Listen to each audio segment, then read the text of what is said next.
अष्टांग योग। पतंजलि महाराज जिन्होंने बड़े प्रिसाइजली इसको एक्सप्लेन किया है योग को, तो उन्होंने योग की सिद्धि के लिए अष्टांग योग हमें बताया। अष्टांग का मतलब है 8 जिसके अंग हैं, 8 लिम्स, 8 पार्ट्स। साधना को उन्होंने 8 भागों में विभक्त किया।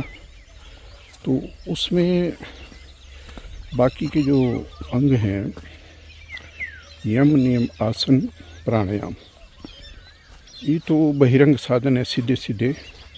बहिरंग का मतलब है कि जो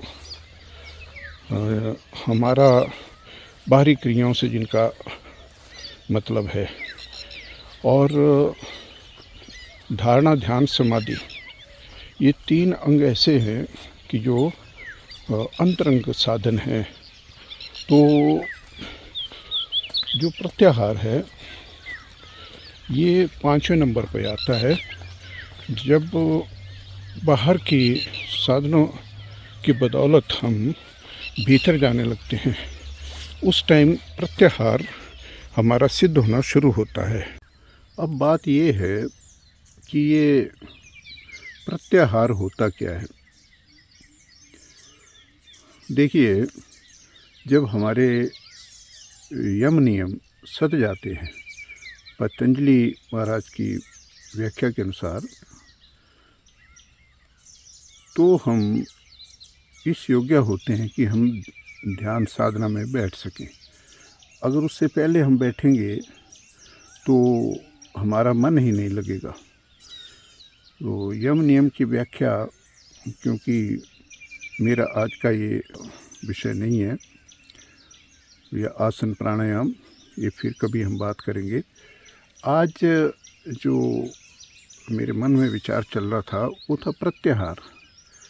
प्रत्याहार वो चीज़ है कि जब हमें बाहरी जगत से हमारा जो साधन है, पूजा है, ध्यान है, जो ध्यान की प्रक्रिया है, हम ध्यान तो नहीं कह सकते उसको, तो उसकी बदौलत क्या होता है कि बाहरी जो जगत है और अंतर जगत में हमें भेद समझ आना शुरू हो जाता है।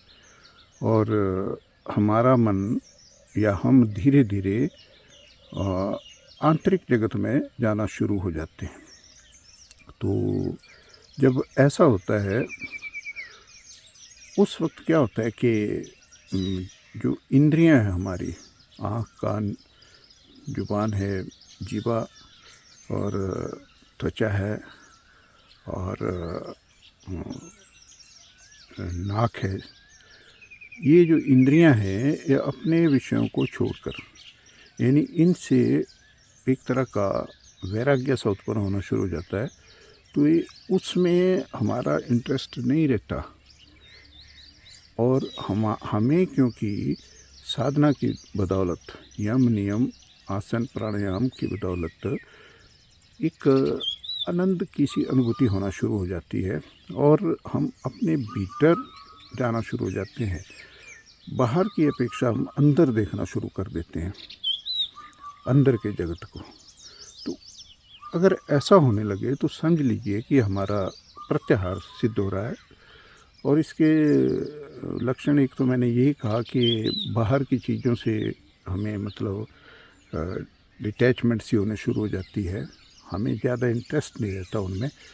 और दूसरा लक्षण ये है कि जैसे हम सोते हैं तो हमारा जो स्वप्न है, उन सपनों का जो स्वरूप है वो चेंज हो जाता है।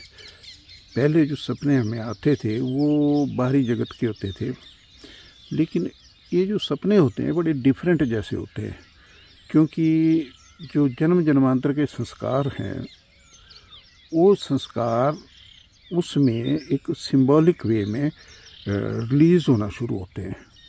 जैसे हमारा ध्यान बनना शुरू होता है, मतलब जो आरंभिक कड़ी में, तो वो सपने वो जो कुछ हमारे संस्कारों में है वहाँ से उठ कर हमें कई कुछ नज़र आता है, बहुत कुछ नज़र आता है और वो सपने बड़े शिक्षाप्रद होते हैं। तो एक तो ये चीज़ है, उसमें कई कुछ दिखता है, वो तो व्यक्ति पे निर्भर करता है और हमारे पूर्व जन्मों के कर्मों पर और पिछले संस्कारों पर निर्भर करता है। तो जब ये हमें दिखना शुरू होता है, अपनी कमियां दिखती हैं, देवी देवताओं के दर्शन होते हैं, भगवान के, अल्लाह, वाहिगुरु, ये हमें उनसे नज़दीकी महसूस होती है, उनके दर्शन होते हैं, कमियां भी दिखती हैं और अपना जो इष्ट है वो दिखते हैं, प्रकाश दिखता है, रोशनी, आवाज़ें सुनाई देती हैं भीतर से अलग अलग तरह की। तो समझिए कि वो जो है वो हमारा प्रत्याहार सिद्ध हो रहा है।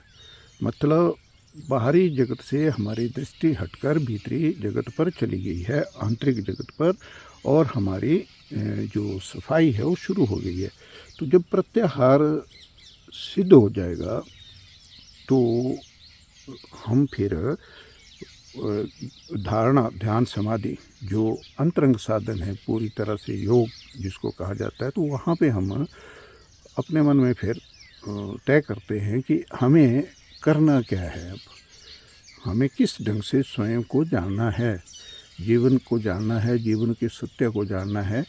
तो फिर वो बाद के स्टेप्स हैं, लेकिन प्रत्याहार हुए बिना वो सिद्ध नहीं हो सकते। प्रत्याहार का मतलब ये है कि हम अपने भीतर की खूबियों को, कमियों को जानें इन द रियल सेंस, और फिर जैसे धीरे धीरे ये मन खाली होना शुरू होता है तो फिर हम एक धैर्य से अपना एक लक्ष्य बनाएं, उस लक्ष्य के प्रति फिर हम समर्पित हों, श्रद्धा हमारी उत्पन्न हो, तो फिर हमारा अगला पड़ाव धारणा, ध्यान, समाधि का शुरू होता है। तो आज के विमर्श में, आत्म विमर्श में मुझे ये सूझ रहा था कि इस विषय पे मुझे आपके साथ शेयर करना चाहिए। तो बहुत बहुत धन्यवाद और बने रहिए, कुछ ना कुछ जो मेरे मन में आता रहेगा, मैं भी एक साधक हूँ आपकी तरह, वो मैं आपसे शेयर करता रहूँगा। जो इसकी बारीकियाँ हैं कुछ जो मेरी समझ में आती हैं, और आपसे सीखता भी रहूँगा। कमेंट्स वगैरह में आप लिखें ज़रूर कि आपको ये जो अंक है ये कैसा लगा।